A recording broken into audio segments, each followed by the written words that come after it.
This session is brought to you with the help of Sundial Cannabis, the natural alternative for modern wellness. Hello and welcome to Sessions by the Herb Life. My name is Tiana, your friendly sessions facilitator, and we are back for season 2 with a new lineup of women, mostly with a sprinkling of man here and there, who have made cannabis their business. Sessions is a podcast that aims to bring forth the conversations that are happening on the ground of the cannabis industry to generate new ideas and highlight the dedication of some of the plant's greatest advocates. By bringing together a rotating roster of people with an emphasis on women and diversity, we hope to share with you the passions, the challenges, and the triumphs of those working in the cannabis space. Much like you, my job really is to sit back and enjoy the ride.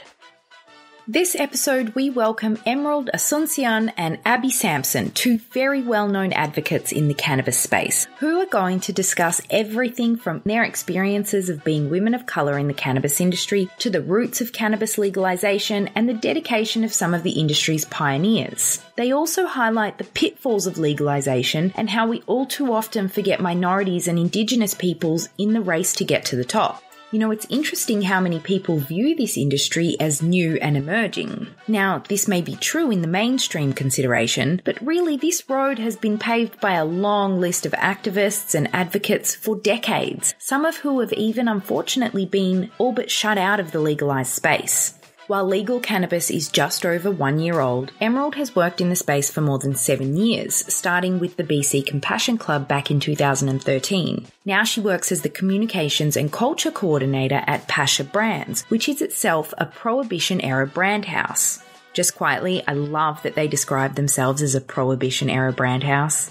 Abby Sampson, on the other hand, is a slightly newer addition to the space and has been working in cannabis since 2015. She holds a range of accomplishments herself in areas of social justice and reform, both in and out of the cannabis industry. She's the chair of the Dandelion Initiative, a grassroots, not-for-profit organisation providing support and advocating on behalf of survivors of sexual assault. She's worked with Normal Canada, a cannabis advocacy group in the country. She's on the board for Niche Canada and is currently working as client care specialist at Canopy Growth. She has herself undertaken her own advocacy quests in representing her Filipino roots, which you'll hear more about this episode.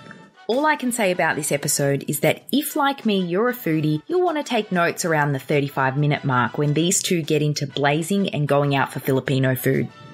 And now, Abby and Emerald.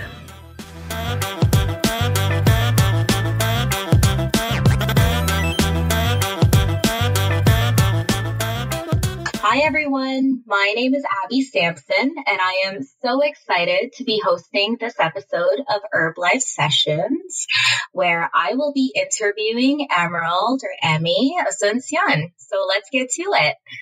Emmy, hi. Hi, how are you? I'm good. Emerald, tell everyone about yourself. Okay. My name is Emerald Asuncion. Thank you for saying my name correctly and so beautifully. Often people call me Emmy, Ems, Emmer. Emerald is great too. I am the Communications and Culture Coordinator for Pasha Brands, a vertically integrated Prohibition-era cannabis brand house, staffed with hella industry OGs and people who help make BC Bud world famous. I'm honored to be able to collaborate with some of my favorite cannabis professionals who I've been watching and working with for years. As a professional, I started advocating for patients with the oldest and longest running medical cannabis dispensary, wellness center, and community-based nonprofit health organization, the BC Compassion Club Society, where I devoted my energy and work until October 2018 when the burnout told me to relax and take a break and smoke one all day long for 6 months. However, I'm here, I'm back, and I'm cultivating an honorable, ritualistic, and sacramental relationship with cannabis. And with the awesome team at Pasha Brands. And so I'm a first-generation child of immigrant parents from the Philippines. My mother is Bicolano from Bacong Beach, Sorsogon. My father is from just across the water in Masbate, the Visayan province of Masbate. I was born in St. John, New Brunswick, I speak English as my first language, basically still my only language, but I'm always learning, trying to. And that has led me to a lifelong journey of discovering what it means to be Filipino. Preferred pronouns, I don't really have any, as long as respect is reciprocal. I've always said that Filipinos do not use gendered pronouns. It's always they, them, and theirs. So in our language, it's always often found that we'll misgender people because we don't have that, and people get offended by that. And that's probably where Sir Ma'am came from. I definitely experienced that growing up for sure. Yeah. And what else did you ask? You wanted to know? What inspired you to start advocating for and like working in the cannabis space? So many things. Probably the first thing I ever did was in 2001. I was asked by a friend of a friend if I wanted to take part in volunteering at Cannabis Day at the legislature grounds at Edmonton.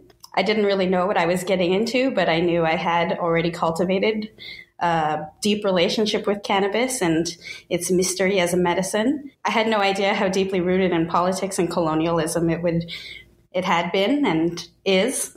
But that was probably the first starting off point. And then I always used cannabis all on my own until, since I was 13 years old.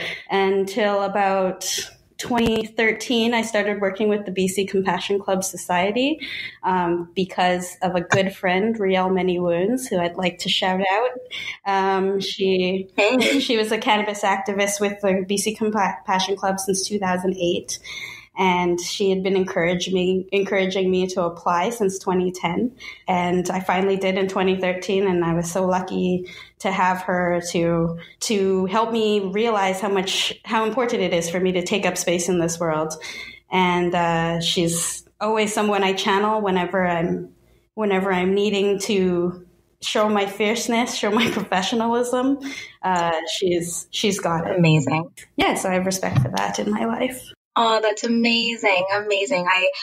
You know what? It's incredible just how generous people in the cannabis community are with sharing their expertise and willing to kind of share stories of the old school days. And a commonality I've been finding, and maybe you, maybe this has been your experience too, but I find that hanging out with a lot of OG advocates who have been around for quite some time, you get to learn so much about the journeys that they've been on and kind of the stories of other people, mm-hmm. right? The people that they've met, the patients that they've worked with, and kind of all the other really cool advocates that they're inspired by and that they've worked alongside with, right? It's cannabis legalization has been a long fought fight here in Canada. And I feel like, Emmy, you've been around for so long, right? It's been going on, 7 years as a cannabis professional? Yeah.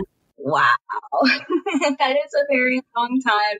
I remember going to a cannabis conference not too long ago, and the host of the talk was like, "Oh, I started in the cannabis space a month ago, and in our industry, that's a lifetime." And there was chuckles in the audience, but I'm like, oh, you don't even know. But yeah, like someone such as yourself, Emmy, you've been around for going on 7 years.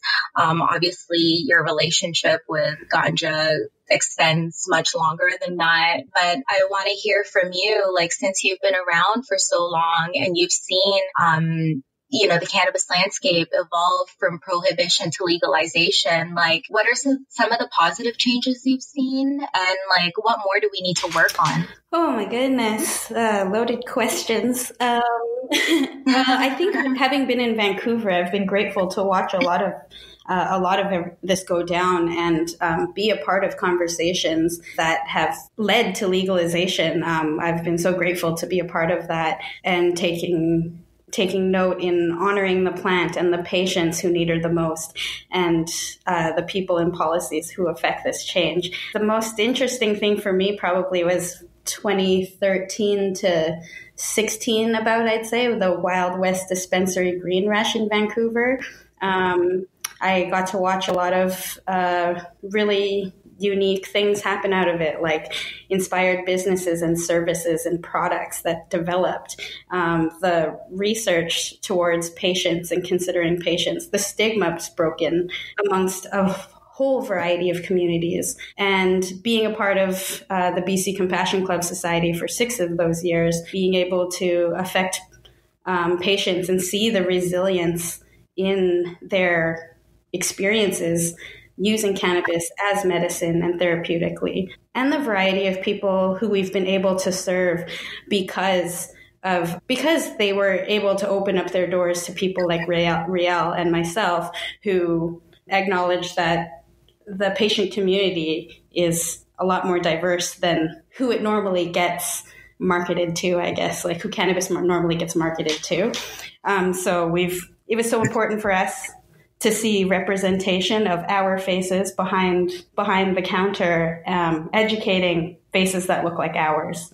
And we could see that, we see that was necessary. Cons of this industry of watching prohibition come legal. Probably one of the biggest is just watching rich people become richer and treating cannabis like a cash cow.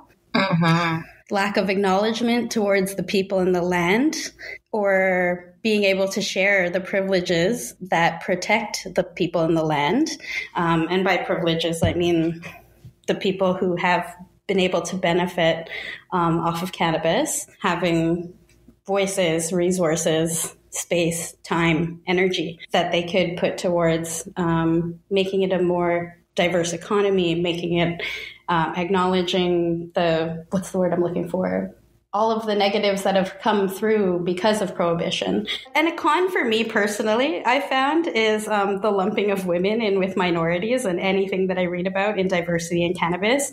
I really appreciate that there is the acknowledgement of the differences between men and women as patients, as cannabis users, as professionals. But then when I often read people of color and women, it kind of takes away from the fact that people of color come as women too, and we're also here taking up space in this industry. Absolutely. Absolutely. Yeah.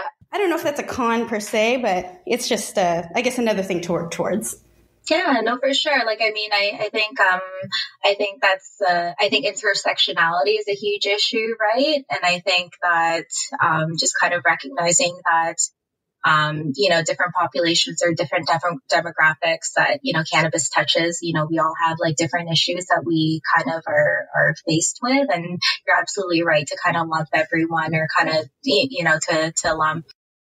to lump those demographics together. I hear you. I feel like there are more. Our intersections are so much more layered. Yeah, exactly. Like the nuance, right? Like the nuanced experiences. Even between women who are of any color, between each other, there's so many experiences that can be defined from within that. Yeah, for sure. Yeah, no. So obviously, I mean, like we've come a long way, but clearly we have much more work to do, right? And you know what? Like cannabis hasn't even been legalized for a year yet, right? So we've got a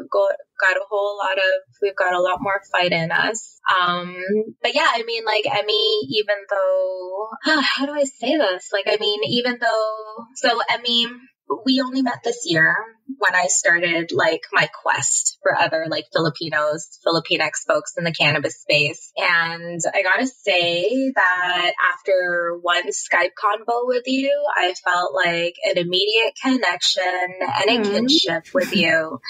And yeah, I know. And I mean, it's because you're really rad. And I think also too, it's because of our like shared lived experience as Filipino Canadians in cannabis. Because like, I mean, growing up for me, cannabis was a completely taboo topic. It's not something that we talked about. So it was not something that was accepted amongst my family. And the perception of it was very negative. But how about you, Emmy? Like, what was the perception of cannabis amongst your family and community? And now that it's legalized, like, have those